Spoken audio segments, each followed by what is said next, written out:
اعوذ باللہ من الشیطان الرجیم بسم اللہ الرحمن الرحیم۔ عزیزان ایمان، آج فروری 1973 کی 18 تاریخ ہے اور درس قرآن کریم کا آغاز سورہ التوبہ کی آیت 17 سے ہوتا ہے، 9/17۔ سورہ توبہ میں جیسا کہ سابقہ دو درسوں میں آپ نے سن لیا ہے، فتح مکہ کے بعد یہ نظام خداوندی کا مرکز محسوس جسے کعبہ کہا جاتا ہے وہ اس مملکت کی تولیت میں آ گیا۔ اس سے اس مملکت کی تکمیل ہو جاتی ہے۔ اسلامی مملکت مقصود بالذات تو ہوتی نہیں، یہ احکام و اصول و اقدار خداوندی کے نافذ کرنے کا ذریعہ ہوتی ہے۔ اس کے معنی یہ ہوتے ہیں کہ اس میں صرف خدا کے قوانین کی حکمرانی ہوگی، اسے توحید کہا جاتا ہے۔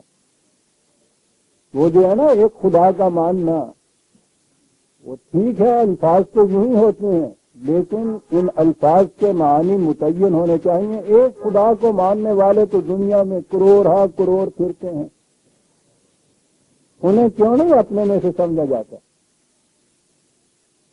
یہ جو لفظ ہمارے ہاں ماننا ہے بڑا مبہم لفظ ہے، اور یہی وہ الفاظ ہیں کہ جن سے یہ ساری غلط فہمیاں پیدا ہوتی ہیں۔ یہ مذہب کے الفاظ ہیں۔ ایک خدا کا ماننا یہ سوال ہی نہیں ہے، صرف خدا کے قوانین کے تابع زندگی بسر کرنا، یہ ہے توحید۔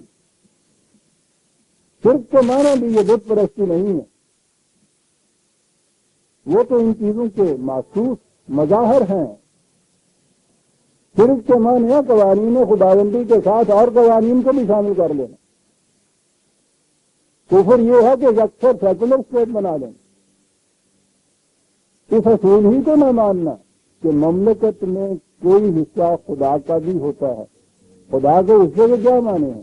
اس کے قوانین کا بھی کوئی حصہ ہوتا ہے، کوئی عمل دخل ہوتا ہے۔ مملکت ہے ہماری، ہم اپنی ثوابدید کے مطابق جس قسم کے قوانین سوسائٹی کے لیے، معاشرے کے لیے بہتر سمجھے بنا سکتے ہیں، ان کے اس سے کوئی پابندی عائد نہیں ہو سکتی۔ اسٹیٹ ساورن ہے، اور اسی کو آج کی اصطلاح میں سیکولر کہتے ہیں۔ یہ کفر ہے۔ اور یہ جو ہے نا کہ کچھ مذہب کے قوانین اور کچھ اپنی ثوابدید کے مطابق اس میں بنا لیے، پرسنل لاز جو ہیں وہ کتاب و سنت کے مطابق ہوں گے، اور پبلک لاز جو ہیں وہ حکومت کے ہوں گے۔ یہ شرک ہے۔ یہ چیز ایک تو وہ ہیں کہ جو ایتھیسٹ ہیں، خدا کو مانتے ہی نہیں ہیں، وہاں تو پیورلی سیکولر چیز ہے۔ یہ جو مذہب پرست طبقہ ہوتا ہے وہ طبقہ ہے جو مشرکین کا ہوتا ہے۔ اس میں یہ نماز روزہ حج زکوٰۃ یہ تو مذہب کی ہوتی ہیں، اور مملکت کے قوانین پارلیمنٹ کے ہوتے ہیں اپنی ثوابدید کے مطابق۔ عربوں میں بھی خدا کا یہی تصور تھا، اور دنیا کی ہر قوم میں یہ جنہیں آپ یونیورسل ایتھکس کہتے ہیں، عالمگیر اخلاق، ان کی ابتدا بھی تو کسی نہ کسی رسول کی وحی سے ہی ہوئی ہوگی نا۔ قرآن نے تو کہا ہے کہ ہر زمانے میں ہر قوم کے اندر رسول آتے رہے، تو وہ یہ بنیادی اصول بھی تو دیتے تھے۔ ان کی بچی کھچی ہوئی کچھ مخلوط سی شکلیں قوموں کے اندر باقی رہتی ہیں، وہ ان کے ضوابط اخلاق ہوتے ہیں، ان کو قائم رکھتے ہیں اور باقی معاملات اپنی ثوابدید کے مطابق کرتے ہیں۔ یہ شرک ہے۔ یہ جو قرآن نے کہا ہے سورہ توبہ کے شروع میں ہی کہ اب اس مرکز مملکت نظام خداوندی کی تولیت ان توحید پرستوں کے پاس آ گئی کہ جو صرف خدا کی قوانین کے تابع زندگی بسر کریں گے، تو اس لیے یہ مشرکین عرب جو ہیں اب ان کا یہ حق نہیں رہا کہ یہ اس مرکز کے قریب آ سکے۔ قریب آنے کے معنی یہ نہیں ہے کہ جسمانی طور پر یہ اس کے قریب نہ آئیں، مقصد اس کا یہ ہے کہ ان کا اب عمل دخل کوئی نہیں ہو سکتا، یہ قطعاً مداخلت نہیں کر سکتے، ان کا کوئی اختیار باقی نہیں رہا۔ اس کے پیشتر کعبہ، اس کی تولیت، اس کے جملہ اختیارات ان لوگوں کے ہاتھ میں تھے۔ کہا کہ اب ان کے اختیارات کوئی باقی نہیں رہے۔ اس کے معنی ہے جو یہ کہا گیا ہے کہ اب یہ اس کے بعد اس کے قریب نہیں آ سکیں گے۔ وہ کیوں نہیں آ سکیں گے؟ ما کان للمشرکین، آج کا درس ہی ہوتا ہے، ما کان للمشرکین ان یعمروا مساجد اللہ شاہدین علی انفسہم بالکفر۔ یہ مشرکین کے لیے یہ ہو ہی نہیں سکتا کہ وہ مساجد اللہ کی اب یہ الفاظ آئے۔ معنی عام طور پہ جو کیے جاتے ہیں کہ یہ اللہ کی مسجدوں کو آباد کریں، مشرکین کو اس کا حق ہی نہیں دیا جا سکتا۔ بات سامنے آتی ہے کہ کوئی مشرک آپ کے یہاں کی مسجدوں میں نماز پڑھنے کو تو آتا ہی نہیں ہے۔ اب اس ممانعت کے معنی کیا ہے کہ مشرکین کو حق ہی نہیں پہنچتا کہ وہ اللہ کی مسجدوں کو آباد کرے۔ کبھی آپ نے دیکھا سنا ہے یہ کہ کوئی مشرک آ کے آپ کی مسجدوں کو آباد کرے؟ وہ تو نہیں آتے۔ تو یہ ہوا کیا؟ پہلی چیز تو یہ ہو گئی کہ مسجد کے معنی ہو گئے یہ آپ کی عمارت جس میں وہ 5 وقت کی نماز پڑھی جاتی ہے، بس۔ آباد کرنے کے معنی زیادہ سے زیادہ یہ دیے گئے اس میں نماز پڑھی جاتی ہے۔ تو جیسا کہ میں نے عرض کیا ہے ان معانی کی روح سے تو یہ بات کچھ بنتی نہیں، مشرک تو مسجد میں آتا ہی نہیں نماز پڑھنے کے لیے۔ یہ ممانعت کیا ہے؟ ممانعت یہ ہے کہ نہ مسجد کے یہ مفہوم ہے چمٹا ہوا، نہ اس کی آبادی کا یہ مفہوم ہے۔ مسجد وہ مقامات، عربی قاعدے کی روح سے مقامات بھی، یا اس قسم کا کام جو ہے وہ بھی، یہ ہے قوانین خداوندی کے سامنے جھکنا۔ مستری معنی تو یہ ہو جائیں گے اس کے۔ اور جتنی بھی مملکت اسلامیہ وہ ساری کی ساری یہ مسجد ہوتی ہے، یا اس میں جو اس کے لیے مثلاً پارلیمان مقرر کیے ہوئے ہیں، وہ مقامات ہوں جیسے حج کے تقریب ہوتی تھی جس میں قوانین خداوندی کے سامنے جھکنے کا عملی پروگرام طے کیا جاتا تھا، جسے مسجد نبوی آج کہا جاتا ہے صلی اللہ علیہ وسلم مدینے کی۔ تو آج کی تاریخ بھی یہ بتاتی ہے کہ وہی آپ کی مملکت، آپ کے دارالخلافے کا سیکریٹریٹ اس میں تھا، پارلیمان اس میں تھی، تمام معاملات کے فیصلے اس میں ہوا کرتے تھے، اور وہی رہی اگر کہ عمر رضی اللہ عنہ کے وقت تک بھی۔ اگر عثمان کے وقت میں تو خیر فساد شروع ہو گیا تھا، مسجد وہی رہی تھی، اس کی توسیع ہوتی رہی تھی۔ یہ مملکت اسلامیہ کی جسے بھی آپ سینٹرل پلیس آپ کہہ سکیں، پارلیمان چاہیے، سیکریٹریٹ چاہیے، وہ مسجد تھی۔ وہ مسجد دین میں تو اس مقصد کے لیے تھی، مذہب میں آ کے صرف نماز پڑھنے کی جگہ رہ گئی۔ اور پھر یہ کہا گیا کہ مسجد میں دنیا کی بات کرنا جائز ہی نہیں ہوتا، یعنی وہ ساری دنیا کے معاملات کو خدا کے قوانین کے تابع حل کرنے کا مقام۔ اب دیکھا مذہب میں آ کے دنیا اور دین کس طرح سے الگ الگ ہو گئے۔ کہ مسجد وہ نظام، اس نظام کے مقامات، اس کا پورا پروگرام جس میں صرف خدا کے قوانین کے تابع زندگی بسر کرنے کے پروگرام متعین کیے جائیں، یہ ہوا مسجد سے مراد۔ تو سیدھی سی بات ہے کہ جہاں صرف خدا کے قوانین کے تابع زندگی بسر کرنے کے پروگرام طے ہونے ہوں، وہاں مشرکین کا کام کیا ہے؟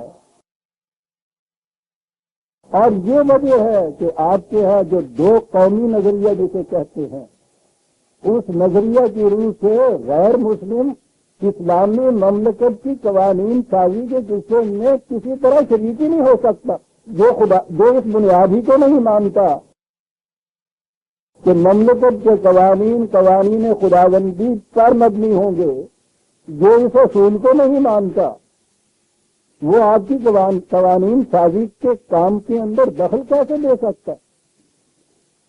یہ وجہ ہے کہ یہ جو ملت اسلامیہ ہے، دین کی بنیاد پر جب ایک قوم کی تشکیل ہوتی ہے اور اس کی مملکت بنتی ہے، اس میں غیر مسلم ان چیزوں میں شریک ہو نہیں سکتا، اور بات بالکل صاف ہے، جو اس اصول کو نہیں مانتا وہ اس کے اندر شریک کیسے ہو سکتا ہے؟ یہ ہے اس کے معنی کہ یہ جو کہا گیا تھا شروع میں ہی کہ اب مشرکین اس کعبے کے قریب نہیں آ سکتے، اس کے معنی یہ تھے کہ یہ لوگ اب اس مملکت خداوندی کے نظام اور پروگرام میں شریک نہیں ہو سکتے۔ یہ جو ہے جس کو یہ کہا گیا ہے ایام روح، جس کے معنی ہو گئے آباد کرنا، یہ ٹھیک ہے۔ آج آپ بھی تو تعمیری کام کہتے ہیں، کیا معنی اس کے ہوتے ہیں؟ کنسٹرکٹیو ورک جب آپ کہتے ہیں تو اس کے معنی کسی بلڈنگ کا کھڑا کرنا نہیں ہوتا، یہ ڈسٹرکشن کے مقابلے جن کی ایک چیز ہے جسے آپ کنسٹرکٹیو کہتے ہیں۔ وہ کہا ہے کہ مملکت خداوندی کے کنسٹرکشن کتنے کام ہیں جو اب اس نظام نے سر انجام دینے ہیں، مشرکین کا کیا کام کہ اس کے اندر وہ دخل دیں؟ وہ دخل ہی نہیں دے سکتے۔ اب جو یہ سمجھ کے بات رہ گئی کہ شاید یہ مشرکین غیر مسلم جو ہیں وہ کعبے کے قریب نہیں آ سکتے یا مکے میں نہیں آ سکتے، یہ چیز غلط ہے۔ یہی تاریخ آپ کی بتاتی ہے، کم از کم حضرت عمر رضی اللہ عنہ کے زمانے تک تو یہ سارا آنا جانا مکے میں تھا ان غیر مسلموں کا۔ آنے جانے کی ممانعت سے مانے کچھ نہیں، ممانعت تو یہ ہے کہ مملکت خداوندی کے نظام اور کاروبار میں امور مملکت میں وہ لوگ شریک ہی نہیں ہو سکتے۔ یہ تھا مفہوم دین میں مسجد کی تعمیر میں دخل نہ دے سکنے کا۔ اور بنیادی طور پہ تو عربوں کے آگے جو عین میم رے مادہ ہے اس تعمیر کا، اس کے معنی ہے کسی معاملے کو طول میں بھی بڑھاتے چلے جانا اور بلندی میں بھی اونچا کرتے چلے جانا۔ مملکت کا دوام بھی اور مملکت کی ترقی بھی، دونوں معنی اس لفظ کے اندر آ جاتے ہیں۔ قرآن تو معانی کے الفاظ کے انتخاب میں اعجاز رکھتا ہے۔ جو مشرک بنیادی طور پہ اس مملکت کے اصول کو ہی نہیں مانتا، وہ اس کے زمانی دوام میں اور مقامی ترقیوں کے اندر وہ کس طرح سے شریک ہو سکتا ہے؟ وہ تو اس کو ڈھا دینے کی فکر کرے گا، اور ڈھا دینے کے معنی مسجد کی عمارت کا ڈھا دینا نہیں، اس مملکت کو تباہ کر دینا۔ اور یہ جتنی جنگیں قریش کے ساتھ ہوئی تھی رسول اللہ صلی اللہ علیہ وسلم کی، وہ مذہب کا معاملہ نہیں تھا، وہ معاملہ یہ تھا کہ یہ قرآن وہ انقلاب لاتا تھا کہ جو قریش کا جتنا بھی معاشی معاشرتی نظام زندگی تھا وہ اس کو تہو بالا کر دیتا تھا۔ وہ پروہت تھے مکے کے کعبہ کے، اور اس کی وجہ سے آپ سوچیے کہ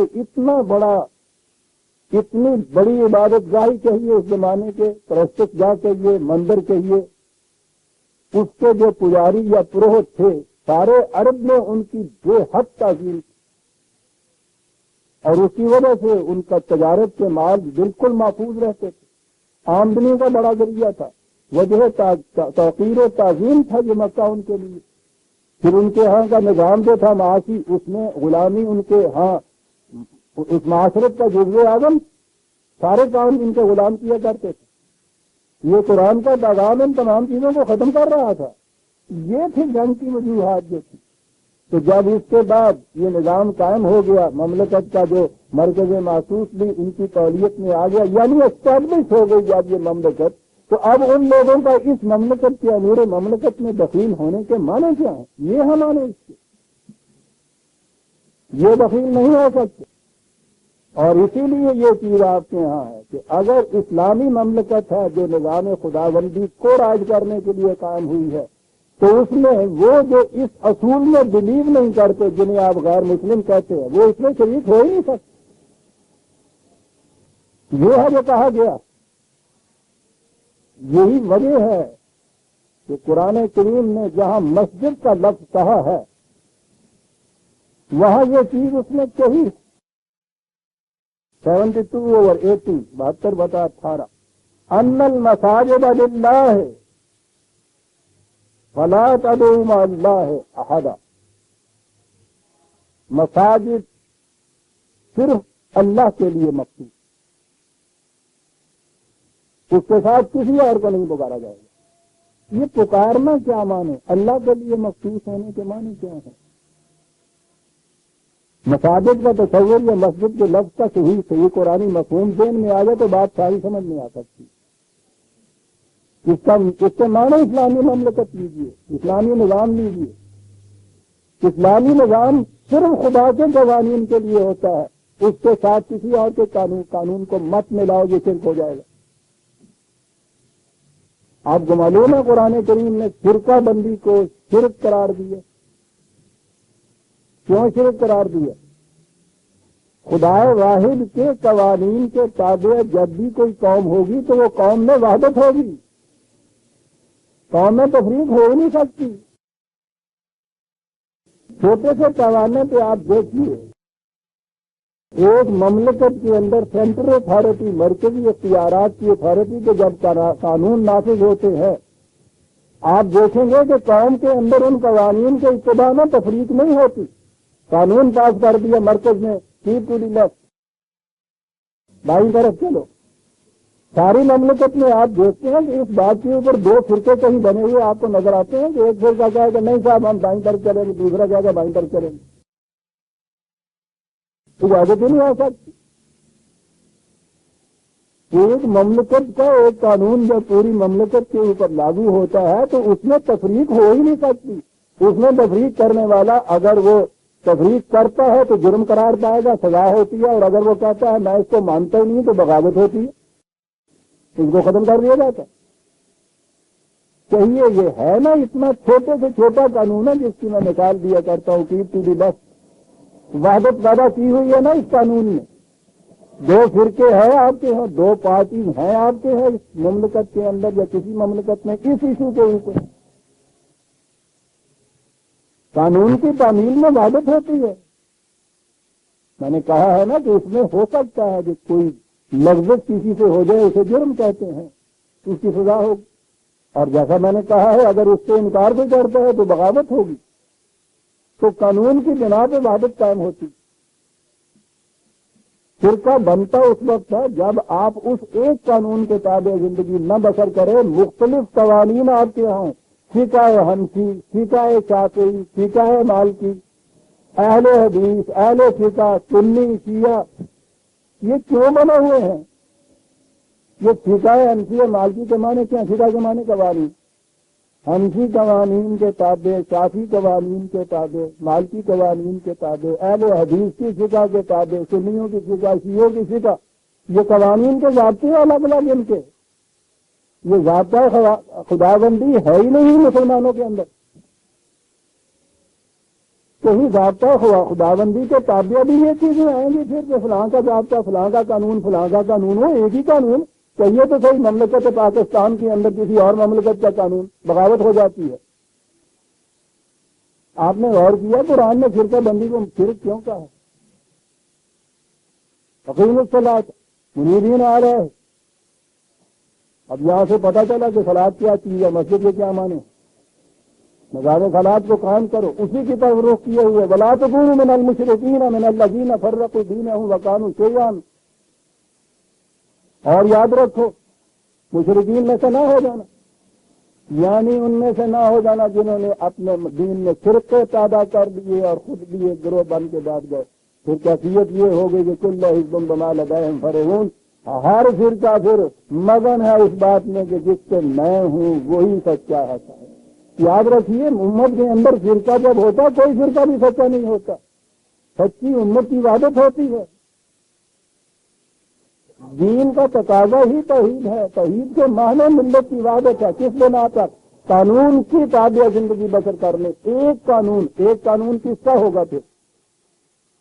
وہ خدا کا قانون۔ 25 برس سے آپ لگے ہوئے ہیں نا اس امت کے اندر، اسلامیہ اوپر لکھا ہوا ہے آپ نے، اور نیچے آپ کے یہاں کوئی قانون بنتا ہی نہیں ہے، اس لیے کہ ہر فرقہ چاہتا یہ ہے کہ ہمارے فرقے کا قانون اس مملکت کا قانون بن جائے۔ فرقے کا قانون اسلامی مملکت کا قانون کیسے بن سکتا ہے؟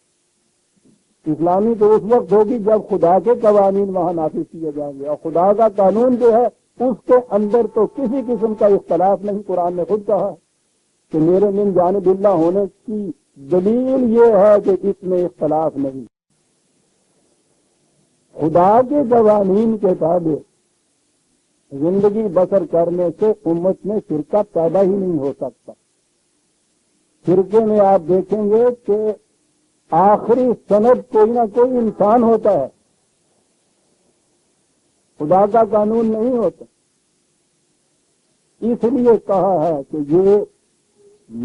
یہ دین میں فرقہ بندی پیدا کرنے والوں کو مشرک کہا اس لیے ہے کہ ایک جب ضابطۂ قانون خدا کا نافذ ہوگا تو مملکت کے اندر قانون کے اتباع کے معاملے میں دو رائے نہیں ہو سکتی۔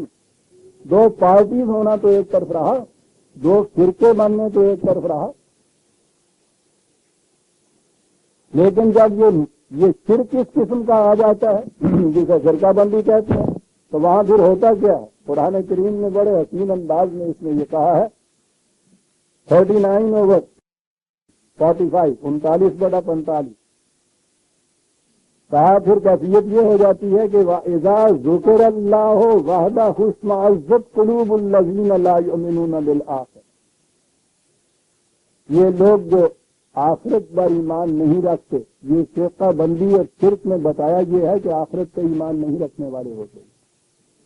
جو لوگ آخرت پر ایمان نہیں رکھتے ہیں ان کی کیفیت یہ ہے کہ جب صرف خدا واحد کا ذکر کیا جائے، اکیلا خدا، دوسرا کوئی اس کے ساتھ نہ ملایا جائے، اسی کے قوانین، اسی کا دین دیا ہوا، جب ایک خدا کا صرف ذکر کیا جائے تو کہتا ہے کہ وہ منہ مسور کے رہ جاتے ہیں، دل میں طبیعت بھی پیدا ہو جاتی ہے ان کے، وہ اکیلے خدا کا ذات ہے، خدا واحد کی طرف دعوت دے رہے ہیں۔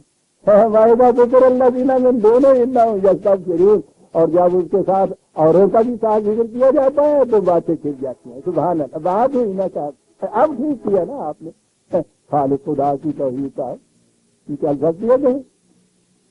آپ دیکھیں گے فرق میں یہ کیا چیز ہو جاتی ہے، فرقہ بندی میں ہوتا ہی یہ ہے۔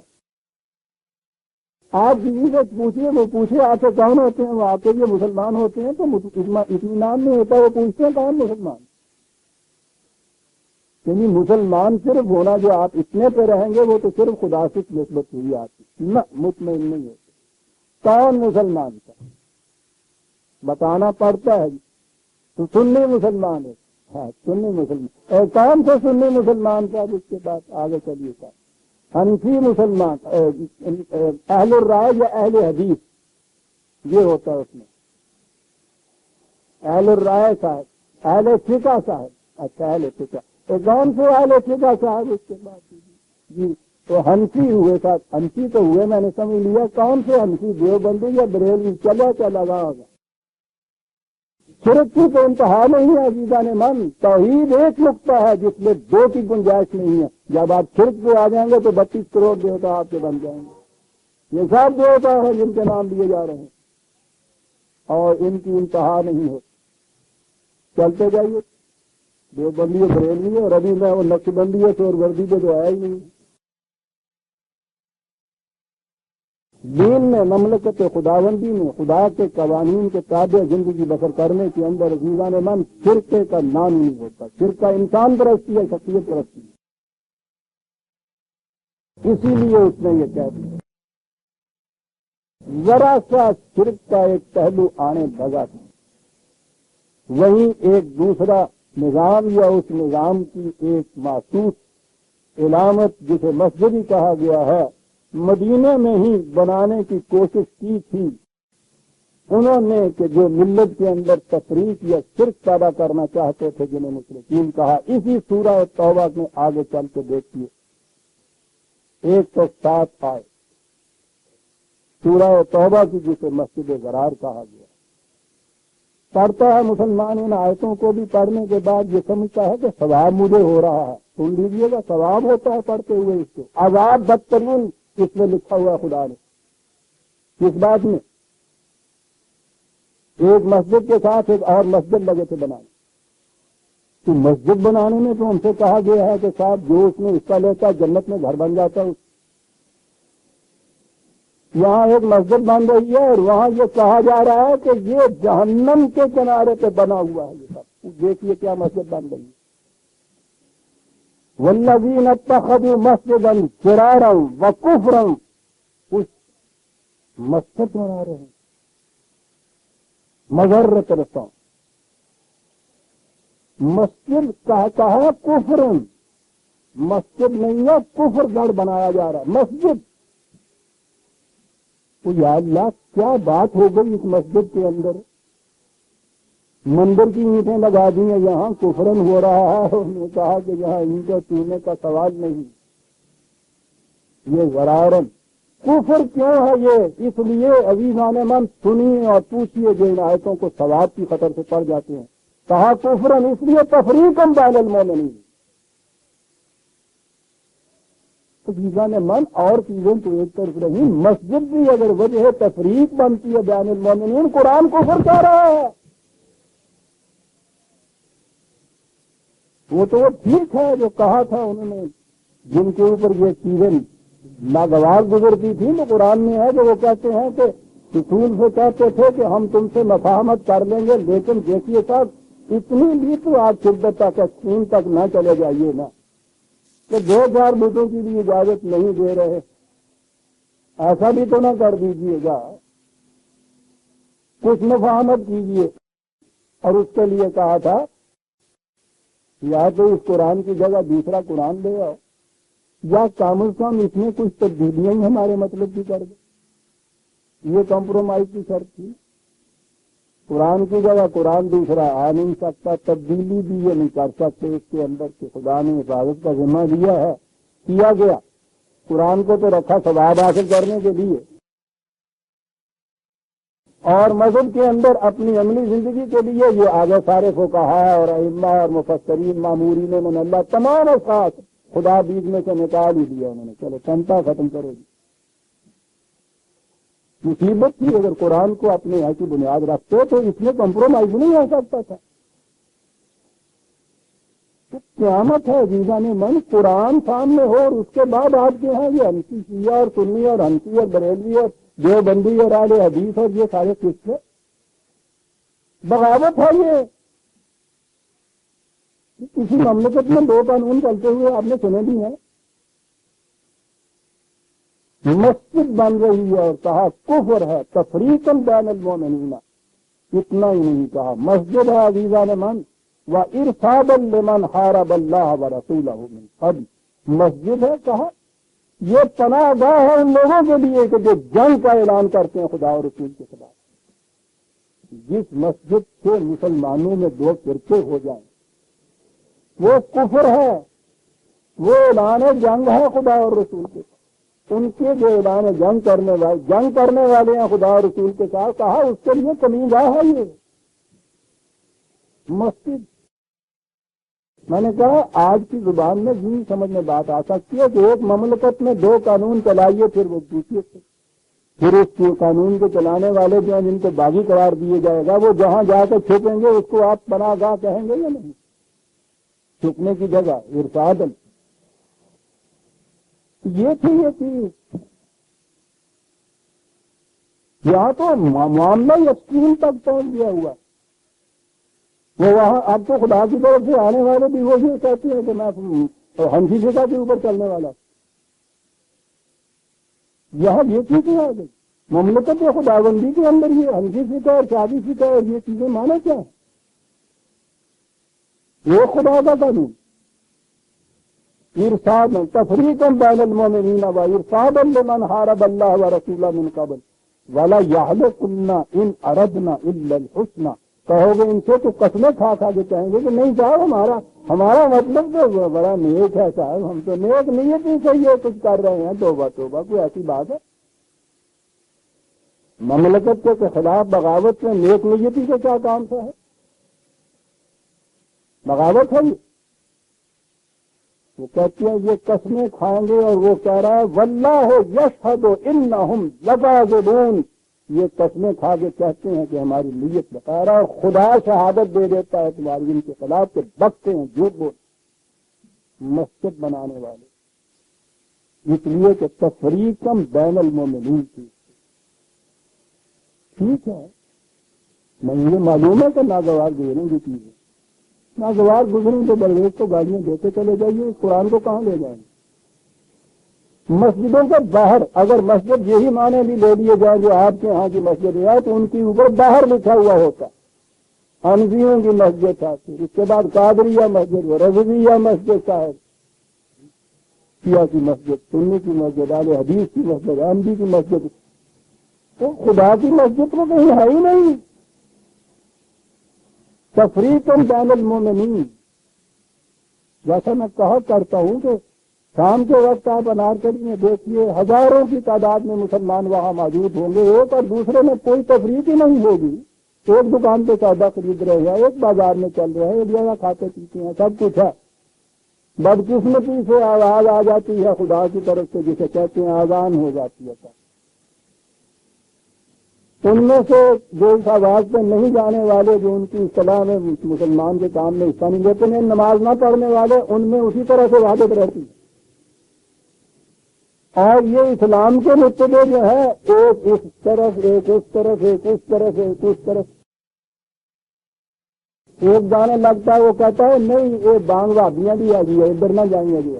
بانگ وہابیاں بھی خدا کی نہیں اذان اگر نہیں ہوتا ویلا ہوا وہ اگر چیز ہو جاتی ہے ساتھ ایک بڑی چیز ہے یہ سنیا انسیاں بھی ہے جی اجے نہیں وقت ہوا کی نماز بہت دیر نال ہونی ہے. ان نمازیوں کو آپ دیکھیں گے ان میں تفریق تو ہو جائے گی، دو نمازیاں پھر بھی تفریق نہیں ہوگی. تفریق بین المومنین عزیزان من، یہ مسجدوں کی موجودگی ہے نا جو تفریق بین المومنین کر رہی ہے.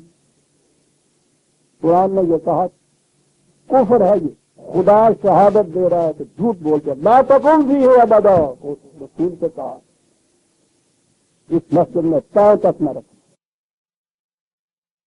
آگے چل کے یہ چیز ہے، یہ مسجد اسسا بنیانہ علی شفا جرف حار فانہار بہ فی جہنم. مسجد ہے جو ٹھیک ہے عمارت نظر آئے گی بڑی مستحکم، اس کی بنیاد اس کھوکھلی ریت کے اوپر ہے جو جہنم کے کنارے کے اوپر بنی ہوئی ہے. مسجد بنائے اپنے سارے نمازیوں کو لے کے جہنم میں جائے گی.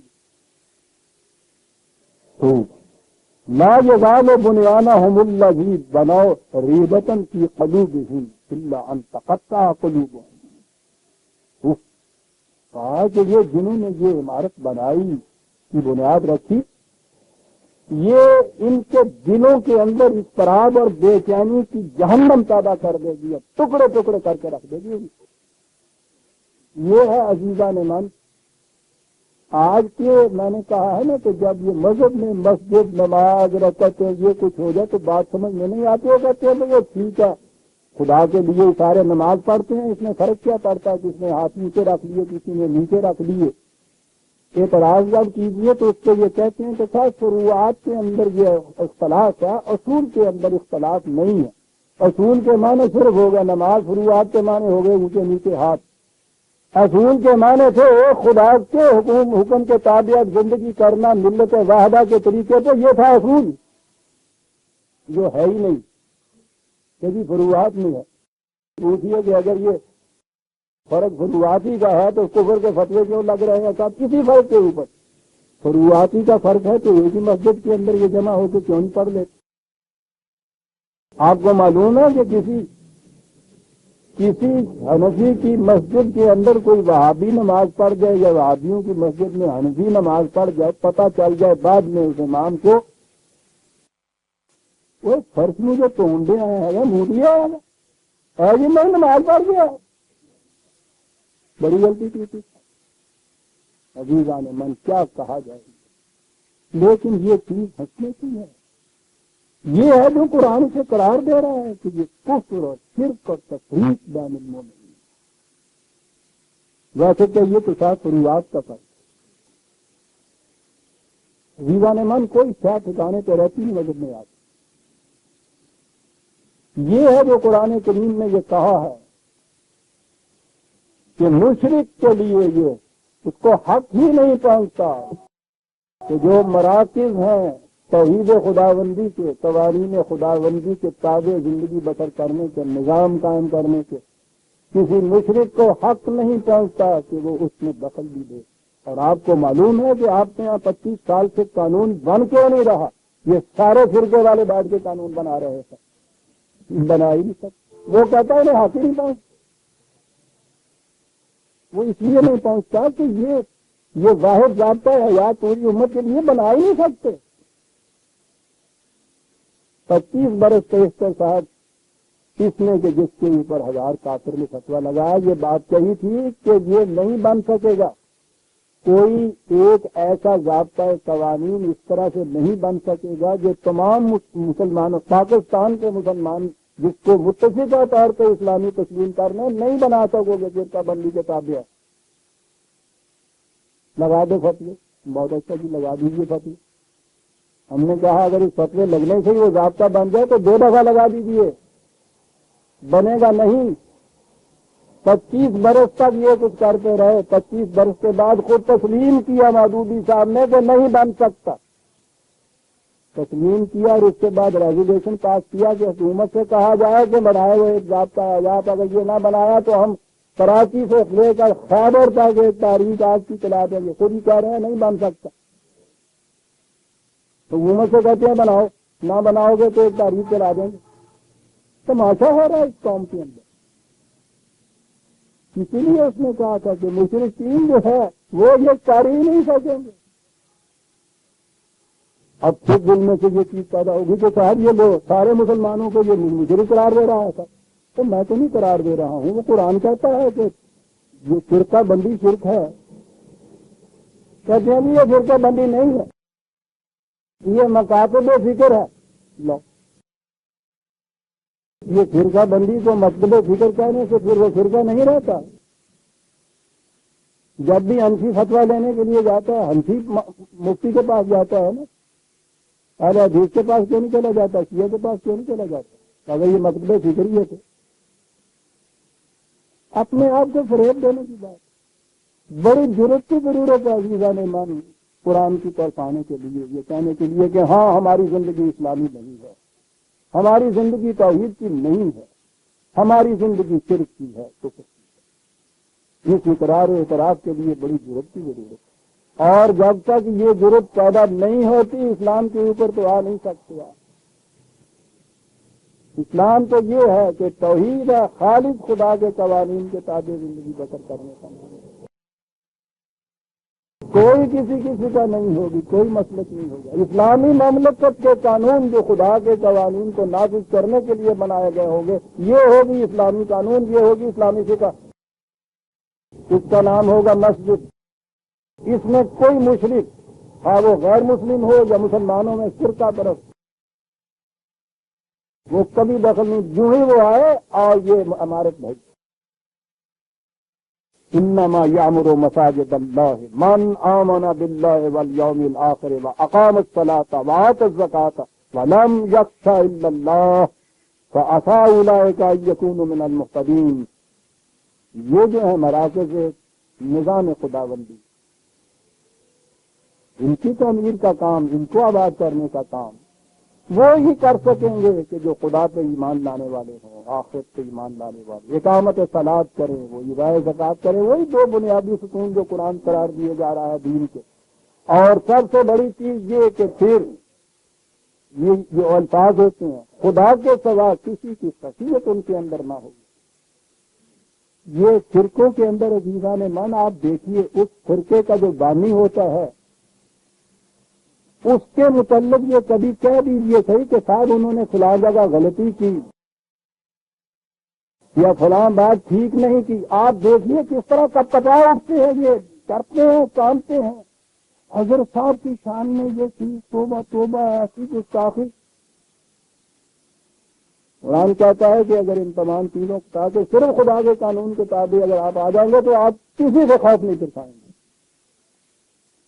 مملکت ایک مملکت کے قانون کا اتباع کرنے والا مملکت خالصتاً قانون کی ہے تو پھر اس کو ڈر کس کا ہوتا ہے؟ کسی اور کا خوف نہیں تمہارے دل میں ہوگا۔ یہی لوگ ہیں کہ جو حقیقت میں ہدایت پانے والے ہیں۔ کہا اب آگے دیکھیے کیا بات ہے۔ قرآن دین اور مذہب میں کس طرح سے نکھار کر فرق کر کے بتا دیتا ہے۔ مذہب کس چیز کا نام ہے؟ نیکی کرو جی۔ نیکی کیا کرو جی؟ ٹھیک ہے، نماز پڑھو، روزے رکھو، خیرات دو، بھوکوں کو روٹی کھلا دو، سبیلے لگا دو، یہی ہے نا نیکی کے کام آپ ہیں۔ مذہب میں یہ ہوتا ہے۔ دین کے اندر قوانین خداوندی کو نافذ کرنے کے لیے ایک مسلسل جدوجہد کی ضرورت ہوتی ہے، جس کا انجام جا کے میدان جنگ تک بھی ہوتا ہے۔ جو اس کے راستے میں مزاحمت کرنے کے لیے کھڑا ہو، اس مزاحمت کا روک دینا، یہ دین ہوتا ہے۔ دین مملکت خداوندی کے قیام کا نام ہے۔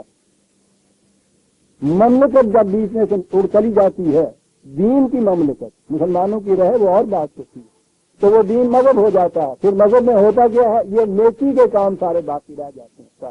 قرآن کہتا کیا سمجھ رہے ہو تم؟ اجعلتم سقایۃ الحاج و عمارت المسجد الحرام کمن آمن باللہ والیوم الآخر وجاہد فی سبیل اللہ، کیا سمجھے ہو تم؟ حاجیوں کے لیے سبیلیں لگا دینا، مسجدوں میں قمقمے کھڑے لٹکا دینا، قالین بچھا دینا، یہ تمام چیزیں اس قسم کی جو مذہب کی رسوم ادا کر دینا، کیا یہ چیز اس کے برابر ہو سکتی ہے کہ خدا کے راستے کے اندر جہاد کرنے کے لیے انسان کھڑا ہو جائے؟ کیا سمجھتے؟ جواب دیا ہے کہ تم اپنے ذہن میں جو جیتا ہے فیصلے کر لو۔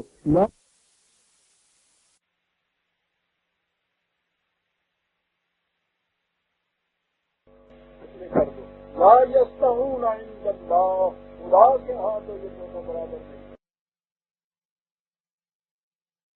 خدا کے ہاں مذہب اور دین برابر نہیں۔ خدا کے ہاں مذہب کی نیکیاں دین کی نیکیاں نہیں بن سکتی۔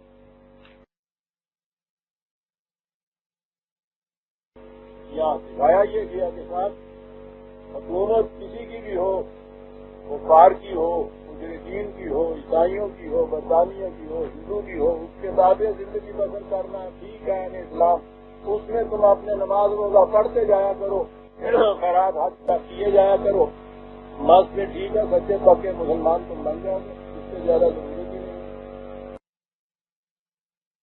یہ ہے نا یہ جو کچھ نے کہا، یہ سمجھتے پانی پینے کے لیے غریبوں کے لیے سبزیاں لگا دی، یتیم خانے بنا دیے، نیکی کے کام کر دیے، خیرات دے دی، صدقہ دے دیا، نمازیں پڑھ دی، مساجد کی تعمیر کر دی، کہا یہ چیزیں جہاد کی سبیل اللہ کے برابر ہو جائیں گی، تم سمجھتے؟ اب یہاں پھر جب مذہب آتا ہے نا، پھر یہ جہاد کے بھی معنی چلے گئے۔ خدا کی راہ کے اندر جان دینے کے لیے میدان جنگ میں چلے جانا، ان کے لیے جہاد اصغر انہوں نے اس کا نام رکھ لیا۔ جہاد اصغر، جہاد اکبر کیا ہے؟ یہ تبلیغ جہاد ہے جناب، تبلیغ کرنا ہے جناب، کتابیں لکھنا۔ دیکھ رہے ہیں آپ، یہ مجاہد اعظم آپ کے سامنے بیٹھا ہوا، ساری عمر یہی کچھ کرتے ہیں۔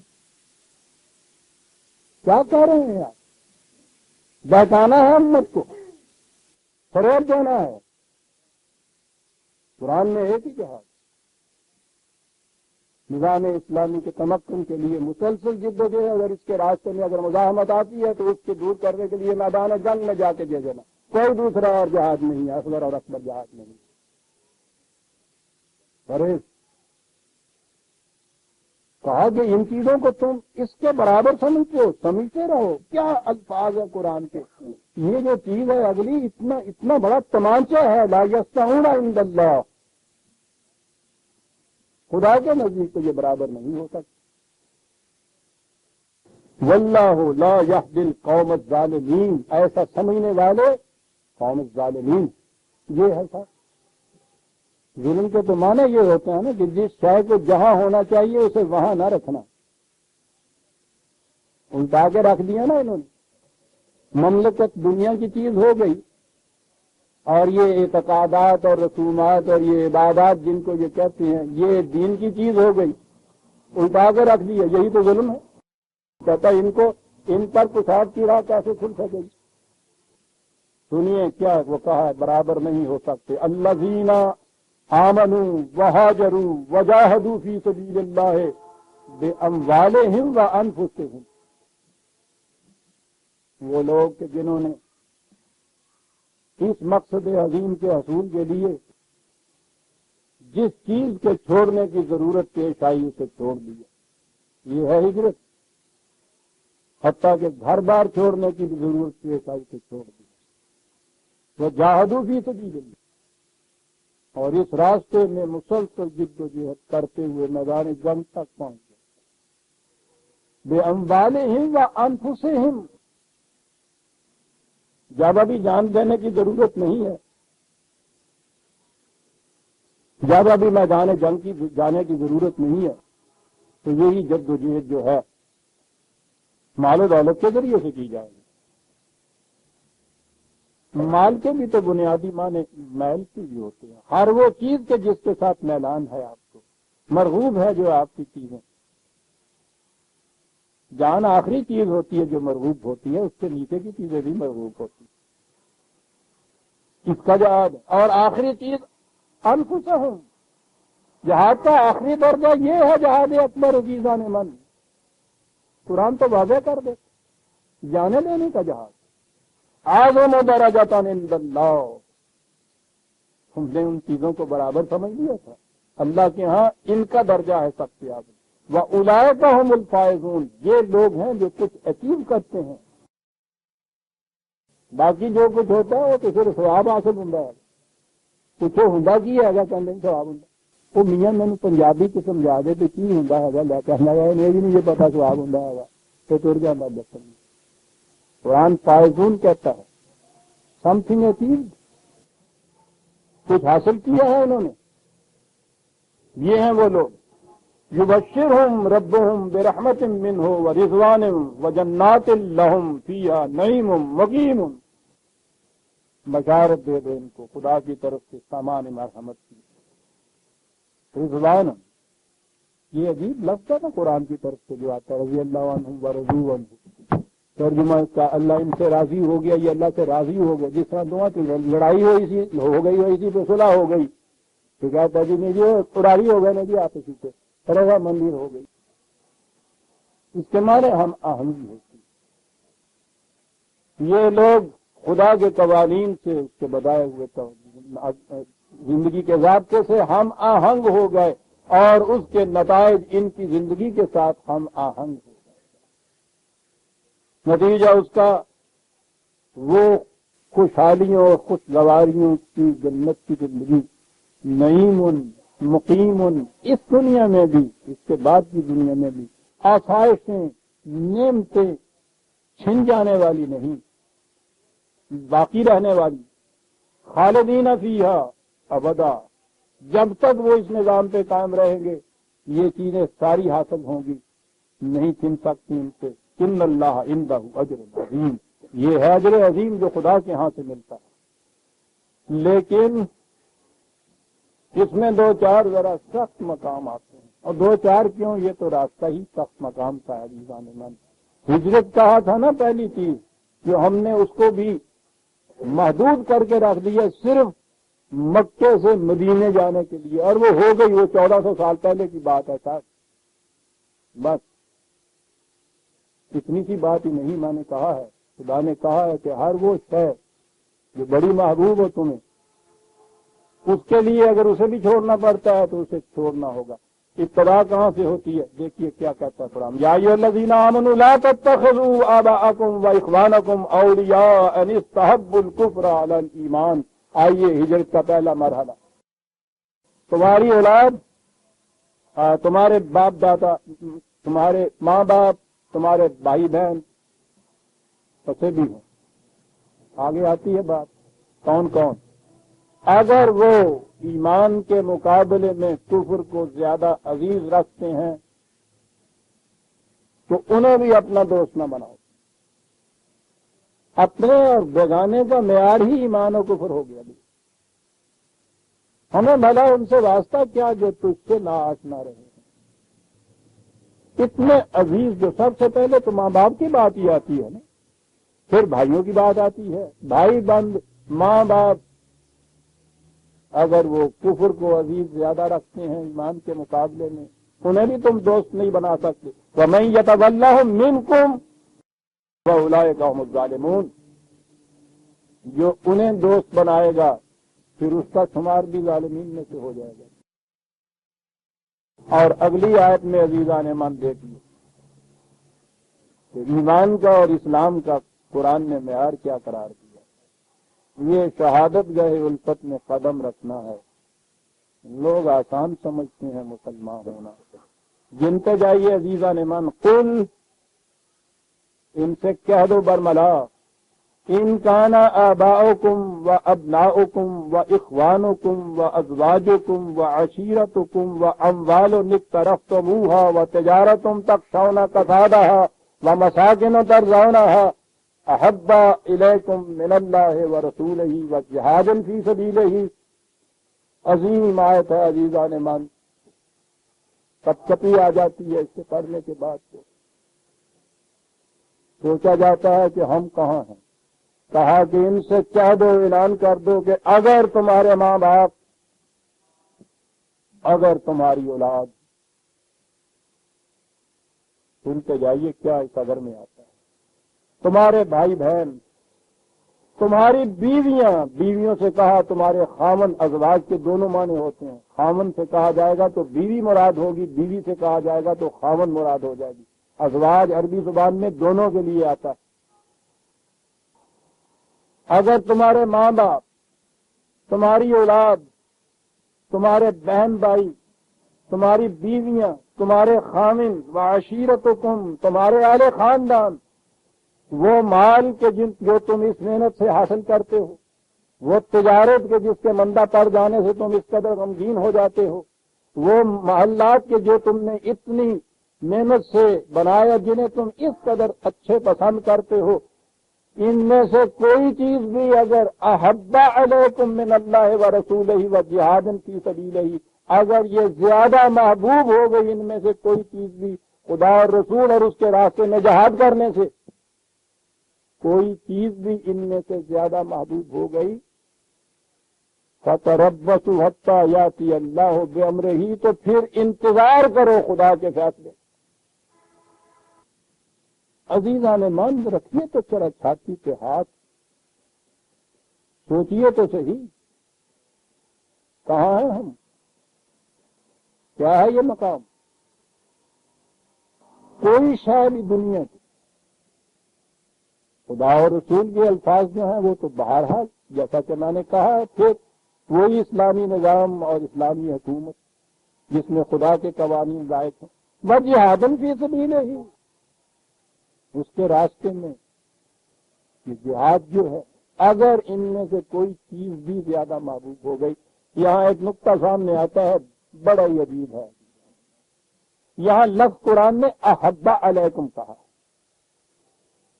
احبا کے معنی ہے زیادہ پسند، محبوب ہو جائے، یعنی یہ ساری چیزیں قابل نفرت نہیں ہیں، یہ محبوب چیزیں ہیں. ان کو پسند کرنا، ان سے محبت کرنا معیوب نہیں ہے. یہ تو مذہب کی دنیا اور اس سے بھی آگے بڑھی ہے تو تصوف کی دنیا ہے نا، جو ان سب چیزوں کو قابل نفرت قرار دیتی ہے. قابل نفرت، قابل نفرت. قرآن کا لفظ دیکھیے احبا علیکم ہے کہ محبوب تو یہ رہیں گی اپنے اپنے مقام، لیکن جب آ کر ٹائی پڑ جائے گی ان میں اور خدا کے راستے میں جہاد میں، تو اس وقت اگر یہ اس سے زیادہ عزیز ہو جائیں گی تمہیں. یہ ہے عزیزان من قرآن کے الفاظ. جہاں ٹائی پڑے وہاں اگر یہ راستے میں حائل ہو جائے تمہارے، کتنا دل ہلا دینے والا اگلا اعلان ہے. یعنی اس کے اندر ظاہرہ کہا نہیں کہ کیا ہوگا، کہا یہ ہے کہ پھر خدا کے فیصلے کا انتظار کرو کہ کیا ہوگا. خوب پتہ نہیں اور قومیں تو انتظار کچھ کریں تو ان کو ابھی انتظار کرنا ہوگا، ہمیں تو انتظار کی بھی اب ضرورت نہیں ہے جی، آج من آ گیا ہمارے اوپر تو زندگی اس سے بھی زیادہ ذلیل زندگی دنیا میں سانس لینے والے انسانوں کی ہو سکتی ہے جس میں سے ہم گزر رہے ہیں۔ کچھ نہیں اور کہنا چاہتا، واللہ لا یہد القوم الفاسقین۔ کہا یہ لوگ، میں نے کہا ہے نا کہ فسق کے معنی کیا ہوتے ہیں، وہ پیٹرن جس کے اندر رہے، اگر پھل تو پھل پکتا ہے، نشو و نما پاتا ہے، یہ جو اوپر کا خول اس کا ہوتا ہے اسے اس کا پیٹرن کہتے ہیں۔ جو اس میں سے نکل جاتا ہے وہ سڑ جاتا ہے، گل جاتا ہے، یہ فسق کہلاتا ہے۔ ٹھیک ہے، اس پیٹرن کے اندر زندگی نہیں بسر کرنا چاہتے تو پھر تم کامیابیوں کی منزل تک نہیں پہنچ سکتے، پھر تمہارے پھل تک نہیں سکتے ہیں۔ پہلی علامت مومن کی یہ بتا دی ہے من، جہاد کے مقابلے میں ان میں سے کوئی چیز بھی زیادہ عزیز اگر ہو گئی تو سوال ہی نہیں ہے پھر مومن ہونے کا۔ اب یہ کچھ کہنے کے بعد پھر آ گئے میدان جنگ کی طرف۔ فتح مکہ کے بعد جب یہ واپس آئے تھے تو مکہ اور طائف کے درمیان ایک وادی ہے، حنین کی اسے کہتے ہیں، وہاں کچھ قبیلے تھے، انہوں نے سرکشی اختیار کی۔ مکے میں تو قریش سارے جتنے بھی تھے انہوں نے سرنڈر کر دیا تھا، امن ہو گیا تھا، لیکن عرب ایک مملکت نہیں تھا اس زمانے میں۔ مملکت کا تو یہ ہوتا ہے کہ مملکت کے اندر اگر آپ کیپٹل یا سینٹرل اتھارٹی ان کو فتح کر لیتے ہیں تو پوری وہ مملکت فتح ہو جاتی ہے۔ اس میں مملکت نہیں تھی، قبائل بستے تھے، اسی لیے وہاں قدم قدم کے اوپر یہ اتنی لڑائیاں کرنی پڑی تھیں انہیں۔ تو یہ جو قبائل تھے وہاں بستے حنین کے مقام پر، یہ وہاں دو قبیلے تھے، حوازن اور ثقیف کے، بنی ثقیف صاحب۔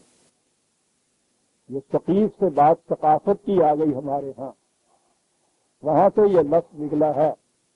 اور ثقافت کے معنی تو اب آپ کو معلوم ہے نا، کلچر کا ترجمہ ہوا، اور کلچر ہوا آپ کے یہاں کی جو اسٹیج پہ ہوا ڈرامہ، ڈرامے میں ہوا ناچ، ناچ میں ہوا تھرکنا، وہاں بجا طبلہ، اسلامی کلچر ہو گیا جی۔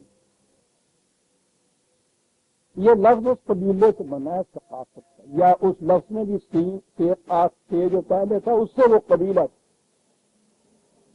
قبیلے کا معنی تھے وہ قبیلہ جو ماہر تھا جس فن میں، جس کے لیے اس قبیلے کی ثقافت مشہور تھی، وہ یہ تھا کہ وہ نہایت اعلیٰ درجے کے تیر بناتے تھے، تلواروں کو ایسا سائیکل کرتے تھے کہ بڑی مشہوری تھی، اس کو ثقافت کہتے تھے عربی زبان میں۔ شمشیر و سنا اول تعوذ و رباب آخر، ایک کلچر ہو جاتا تھا۔ بنی ثقیف سے ثقافت تھی، یہ وہ ثقافت تھی جو آپ کے یہاں اس دور میں تھی۔ ابھی اسلام تو بعد میں آیا ہو تو عربوں کی ثقافت بھی وہ تھی۔ اس مذہب جو تھا ان کو بھی لے ڈوبا کم وقتوں کو، یعنی وہ قبل از اسلام کے عربوں کے ہاں تو کم از کم ثقافت یہ تھی، ہم انہیں بھی لے ڈوبے۔ بات تھی وہاں دو قبیلے ہوتے تھے، حوازن اور ثقیف کے، انہوں نے سرکشی کی تھی، یہ واپس آ رہے تھے مکے سے، تو آج تو بڑی شان بدر کے میدان سے بات شروع ہوئی۔ کل کائنات 300، مقابلے میں کم از کم 1000، ساز و سامان سے مسلح، ایک کے مقابلے میں 3 گنا سے مقابلہ۔ اور وہاں یہ کیفیت کہ انہوں نے اتنی بڑی شکست ان کو دی تھی، کمر توڑ کے رکھ دی۔ یہاں یہ 12,000 کے قریب مسلمان، مقابلے میں صرف 4,000۔ پہلے حملے میں اتنی بڑی شکست ہوئی ان کو، مسلمانوں کو۔ آگے دوسرے مقام پہ قرآن نے بتایا ہے اس کا کہ کیا کیفیت ہو گئی تھی۔ اور یہ وہ مقام تھا جس میں نبی اکرم صلی اللہ علیہ وسلم کھڑے ہوئے آواز دیتے تھے ان جانے والوں کو کہ کیا ہوا تمہیں میدان جنگ چھوڑ کے چلے گئے۔ روشنی کے مینار کی طرح رسول کھڑا ہوتا ہے میدان جنگ میں۔ اب تو ہمارے ذہن میں کچھ ایسا ہی ہے نا کہ یہ رسول بھی جو یا نبی بھی ہوتے تھے تو مولوی صاحب ہوں سن، میرا بڑے مولوی صاحب ہوں سن، ہوتی ہوں سن، بابا کہتے رہتے آگے سن، تبلیغاں کرتے رہتے سن۔ میدان جنگ میں کھڑا ہے اور کھڑا بھی اس انداز سے ہے کہ جو دوسرے سپاہی ہیں وہ شکست سے بھاگ بھی گئے ہیں اور یہ اپنے مقام کے اوپر وہ استقامت سے کھڑا ہے، روشنی کے مینار کی طرح انہیں آوازیں دے رہا ہے، اور یہ رسول کی آواز تھی کہ جس نے پھر ان کو واپس وہ لے آیا۔ دیکھیے قرآن کیا بتاتا ہے کہ یہاں کیوں شکست ہوئی تمہیں۔ وہاں جذبات یہ تھے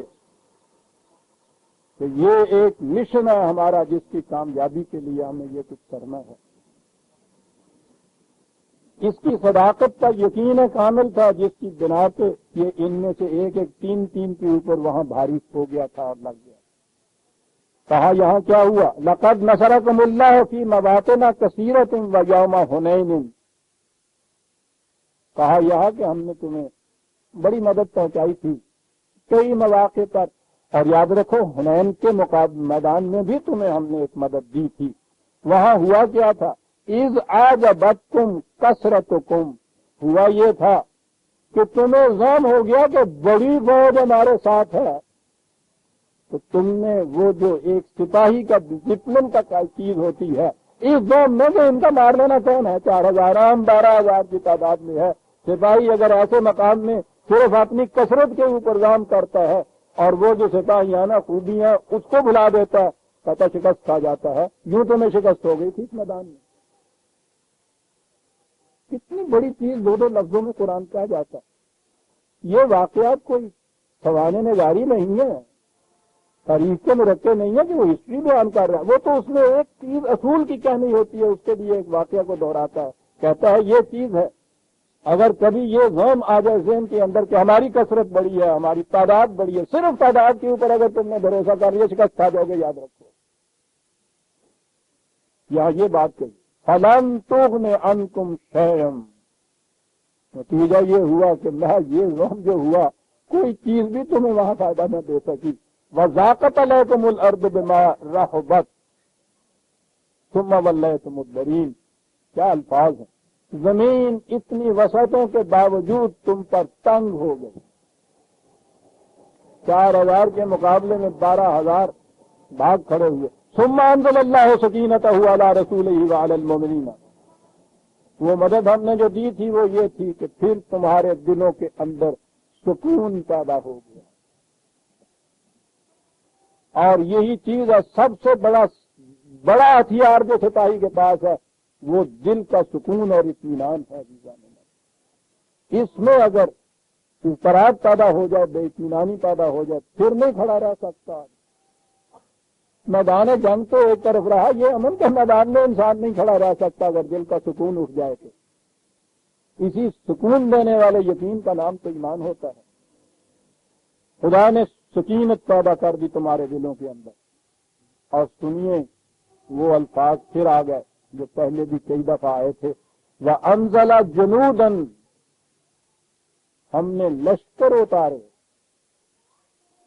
میں نے کہا تھا نا کہ لشکر اتارنے کا ہمارے ہاں تو وہ ہے نا سفید گھوڑیوں والے اور سبز اماموں والے، کہ جی ہم نے آپ دیکھا ہے وہاں راوی کے پل پہ تھے، گولا آتا تھا اس کو ادھر کر دیتے تھے، ادھر آتے تھے۔ یہاں ہم نے دیکھا ہے برکی کے اوپر گھوڑے دوڑاتے ہوئے چلے آ رہے تھے، ہم نے اپنی آنکھوں سے دیکھا ہے۔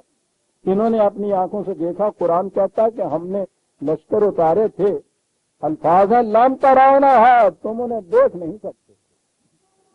وہ لشکر ایسے نہیں تھے جو آنکھوں سے دیکھے جا سکتے ہیں، وہ ہم نے تمہارے قلوب کی دنیا کے اندر اتارے تھے، اور انہوں نے آ کے تمہیں اطمینان کامل دے دیا تھا۔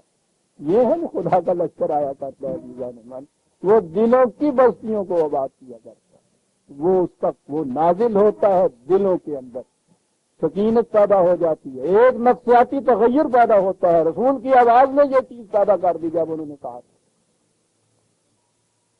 ایک سکون پیدا کیا۔ اور وَعَذَّبَ الَّذِينَ كَفَرُوا، اور اس کے بعد پھر سزا دی اس نے ان کو جو کافر تھے۔ وَذَلِكَ جَزَاءُ الْكَافِرِينَ، سرکشی برتنے والوں کا یہی انجام ہوا کرتا ہے۔ ثم یتوب اللہ من بعد ذلک علی من یشاء واللہ غفور رحیم۔ ان میں سے بھی پھر یہ قبائل جو تھے اس کے بعد انہوں نے بھی سرنڈر کیا، یہ بھی اسلام لے آئے۔ اس کے بعد جو کچھ پہلے کیا ہوا تھا ان لوگوں نے وہ سارا درگزر کیا گیا، کہا کہ اس واسطے پھر اس کے بعد اللہ لوٹ آیا اپنی مشیت کے مطابق ان کے اوپر بھی یاد رکھیے واللہ غفور الرحیم۔ خدا کے ہاں سامان حفاظت بھی ہے، سامان مرحمت بھی ہے۔ سابقہ لغزشوں کے جو نقصانات ہوتے ہیں وہ ان کو بھی پورا کرتا ہے، اور اس کے بعد پھر نشو و نما کا سامان بھی دیا کرتا ہے، کوئی بات نہیں۔ اب پھر وہی اعلان جو پہلا ہوا تھا، یا ایھا الذین آمنوا انما المشرکون نجس فلا یقربوا المسجد الحرام بعد عامهم ھذا۔ پھر اعلان کیا جا رہا ہے کہ یاد رکھو مشرک نجس ہیں، وہ اب اس سال کے بعد مسجد حرام کے قریب، کعبے کے قریب نہیں آ سکتے۔ پھر وہی بات جو میں نے عرض کی کہ اس میں ان کے جسم اور بدن کا سوال نہیں ہے۔ نجس کے معنی تو پلید کر دیے، پھر کہا کہ یہ کافر جو ہیں، مشرک جو ہیں، ان میں نجاست ہوتی ہے لگی ہوئی، ناپاک ہوتے ہیں ان کے جسم، اس لیے یہ یہاں نہ آئیں۔ اب ان سے جو کہا گیا کہ صاحب دیکھیے یہ تو ہم دیکھتے ہیں نہاتے دھوتے ہیں، پاکیزہ ہوتے ہیں، کپڑے پاک اور صاف ہوتے ہیں، کے مقابلے میں یہ مسلمان دیکھیے ان کی تو کیفیت یہ ہے، ان میں سے بیشتر بے حد غلیظ ہوتے ہیں، کپڑے بھی ان کے اس طرح سے ہوتے ہیں۔ تو وہ ناپاک، نجس سے نجاست، نجاست سے پلیدی، پلید کے معنی ناپاکی، ناپاکی کے معنی غلاظت، غلاظت کے معنی یہ بال براس، یہ سارا کچھ پھر وہاں آیا۔ اور پھر اس پہ اعتراض پڑا تو اس کا تو جواب ہمارے دوست سے وہ دیا کرتے تھے، کہنے لگے جی دیکھو نہ ہندوؤں، یہ ہندوؤں کے ہاں ابھی تک یہ چیز تھی، وہ روز صبح غسل نہاتے تھے۔ سردیوں کے موسم میں صبح تاروں کی چھاؤں میں، لاہور کے رہنے والے آباد اس کی جو اس زمانے میں تھے وہ شہادت دیں گے، یہاں سے ان کی عورتیں جنہوں نے مسلمان کراڑیاں کہنے لے کر وہ یہ لوگ کوئی بہت زیادہ بڑے بڑے کپڑے نہیں پہنا کرتے تھے کہ وہ سب وہ گرم کپڑے بھی ہوں، پھر گرم اوور کوٹ بھی ہو، اوپر یہ بھی کوئی ان کے ہم بڑے وہ ہوتا تھا اکنامیکلی، لیکن بہرحال یوں ہی تھوڑا سا کپڑا ہوتا تھا ان کا۔ وہ عورتیں ان کی صبح سردی کے زمانے میں، دسمبر جنوری کے زمانے میں گھروں سے نکلتی تھی ایک دھوتی پہنے ہوئے، اور وہ چلی جا رہی ہیں راوی پہ، دریا پہ نہانے کے لیے۔ سورج نکلنے سے پہلے وہ نہا کے لیے آ جاتی تھی۔ مسلمان سو کے نہیں اٹھتا تھا، وہ نے کبھی نہونا ہی نہیں آگے، وہ کہنے لگے نہ کافرن تک نہ آخر، بالکل نجس اور پلیز جناب۔ آج ہے سویرے نہاتے نہیں نا، پھر انہوں نے دوپہر نو نہیں نہونا، انہوں نے شام نو نہیں نہونا، انہوں نے رات نو نہیں نہونا، پھر جا کے کل سویرے ہے کہ نہونا۔ تو مسلمان روز جمعے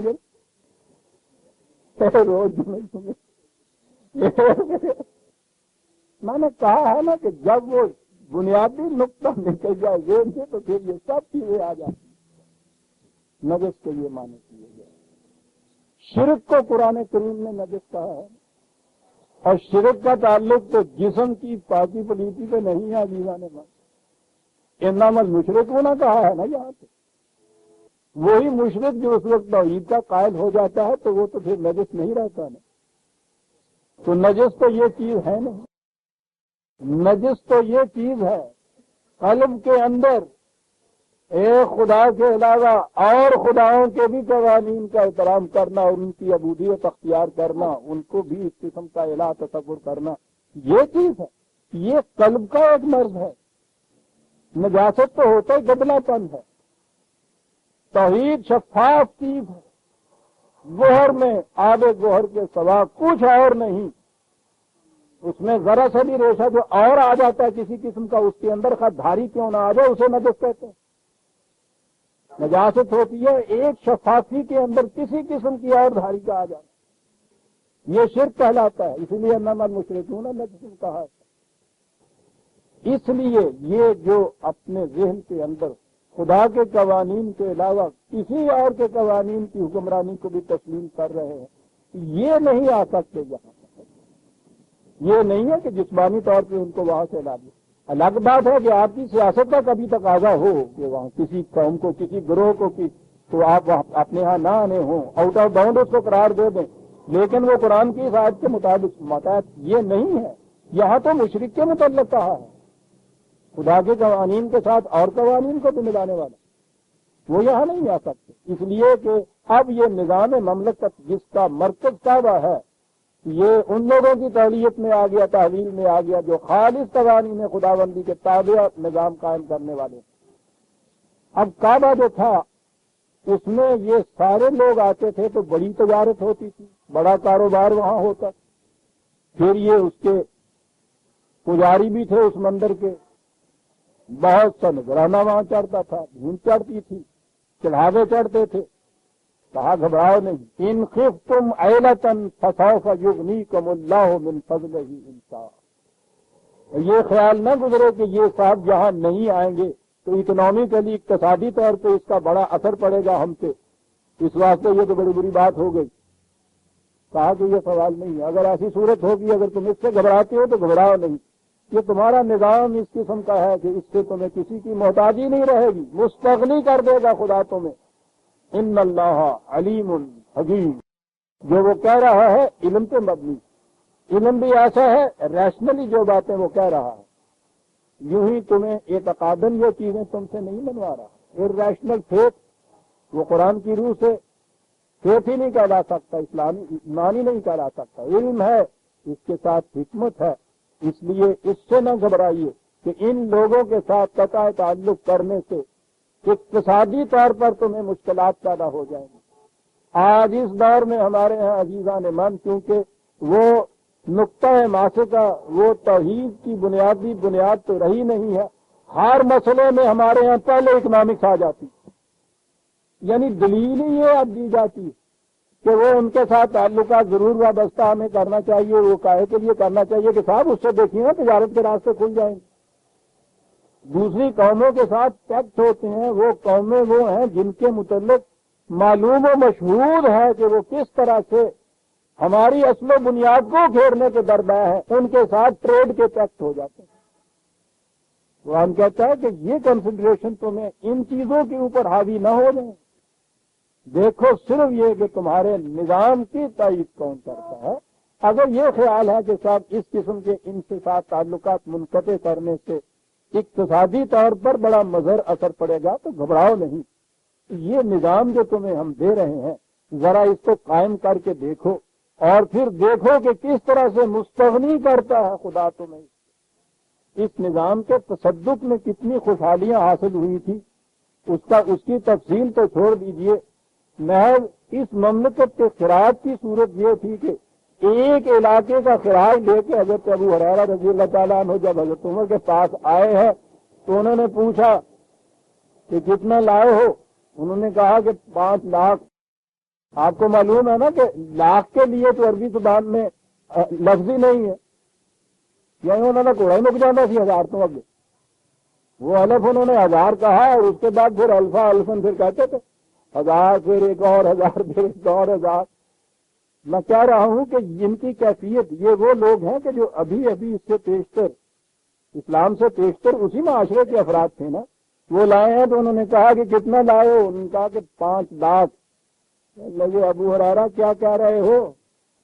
کہنے لگے جی 5 لاکھ۔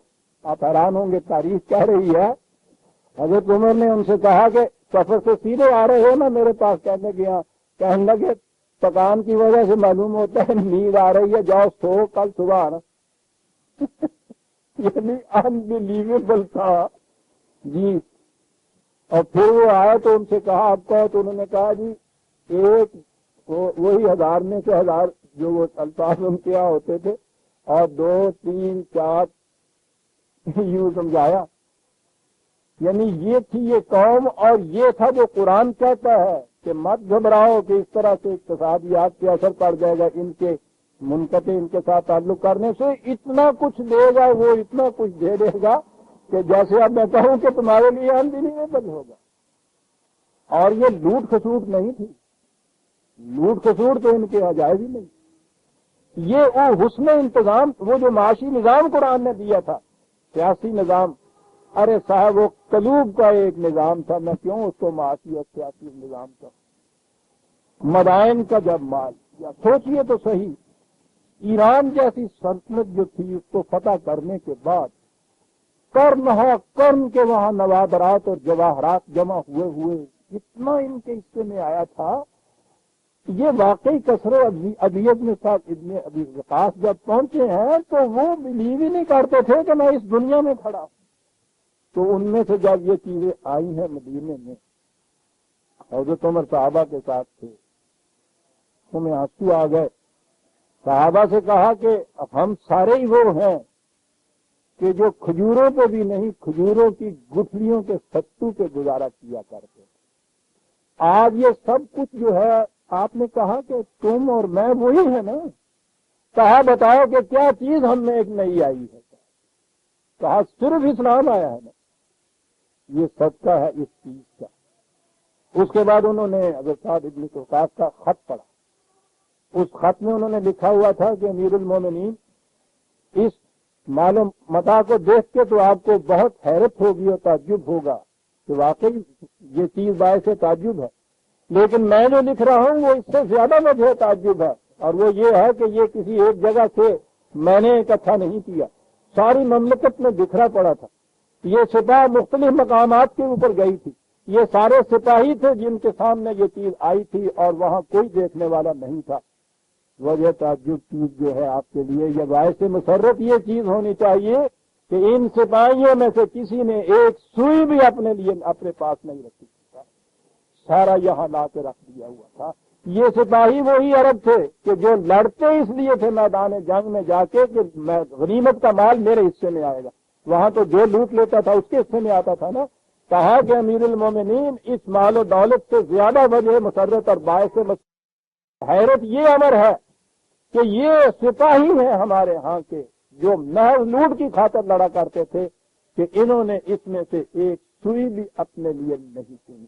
اور حضرت عمر کی آنکھوں میں آنسو آگے، اور تاریخ بتاتی ہے حضرت علی رضی اللہ تعالیٰ عنہ پاس کھڑے تھے، کہنے لگے عمر تمہیں معلوم ہے کہ تمہارے سپاہی اتنے دیانتدار کیوں ہیں؟ کہنے لگے کہ بھائی تم ہی بتا دو۔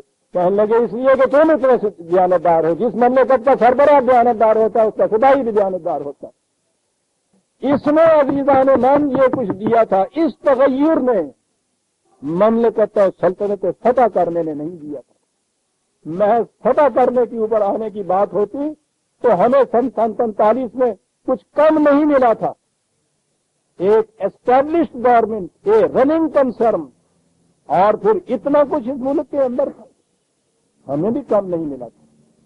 جس کے بعد کیفیت ہماری یہ ہو گئی کہ جس کو گرینری آف انڈیا جس پنجاب کو کہا کرتے تھے، اناج کی کوٹھیاں بھری ہوئی جس پنجاب کی، جس ملک کی، وہ گیہوں کے لیے محتاج ہو گیا، غیروں کا روٹی مانگنے لگ گیا عزیزان ماں۔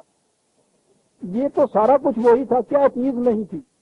وہ چیز جو حضرت علی نے حضرت عمر سے کہی تھی عزیزان مان، وہ نہیں تھی۔ اور یہ ساری خوشحالیاں خوشگواریاں جو ہے یہ مکینیکلی نہیں ہوتی، یہ نتیجہ ہوتی ہیں اس چیز کا جو قلوب کے اندر ایک تبدیلی پیدا ہوتی ہے۔ اس کا نام ہے اسلامی مملکت کی بنیاد۔ یہ صرف ضوابط قوانین اور جغرافیکل ٹیریٹریز کا نام نہیں ہے، یہ دلوں کی بستیوں کے اندر یہ ہوتی ہے، اور دلوں کی بستیاں تو صرف توحید بسا سکتی ہے عزیزان من، شرک اور کفر نہیں بسا سکتا۔ سورہ التوبہ کی ہم آیت 28 تک آ گئے عزیزان من، 29 سے ایک اور جنگ کی بات شروع ہوتی ہے، اسے ہم آئندہ اتوار کو اٹھا رکھتے ہیں۔ ربنا تقبل منا انک انت السمیع العلیم